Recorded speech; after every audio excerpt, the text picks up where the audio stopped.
ہم نے نوح کو ان کی قوم کی طرف بھیجا تو انہوں نے ان سے کہا، اے میری برادری کے لوگو، اللہ کی عبادت کرو، اس کے سوا تمہارا کوئی معبود نہیں، مجھے تمہارے بارے میں بڑے دن کے عذاب کا بہت ہی ڈر ہے۔ تو جو ان کی قوم میں سردار تھے وہ کہنے لگے کہ ہم تمہیں کھلی گمراہی میں مبتلا دیکھتے ہیں۔ فرمایا، اے قوم، مجھ میں کسی طرح کی گمراہی نہیں ہے، بلکہ میں پروردگار عالم کا پیغمبر ہوں، تمہیں اپنے پروردگار کے پیغام پہنچاتا ہوں اور تمہاری خیر خواہی کرتا ہوں، اور مجھ کو اللہ کی طرف سے ایسی باتیں معلوم ہیں جن سے تم بے خبر ہو۔ کیا تم کو اس بات سے تعجب ہوا ہے کہ تم میں سے ایک شخص کے ذریعے تمہارے پروردگار کی طرف سے تمہارے پاس نصیحت آئی تاکہ وہ تم کو ڈرائے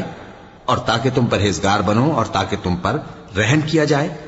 مگر ان لوگوں نے ان کی تکذیب کی تو ہم نے نوح کو اور جو ان کے ساتھ کشتی میں سوار تھے ان کو تو بچا لیا، اور جن لوگوں نے ہماری آیتوں کو جھٹلایا تھا انہیں غرق کر دیا۔ کچھ شک نہیں کہ وہ عقل کے اندھے لوگ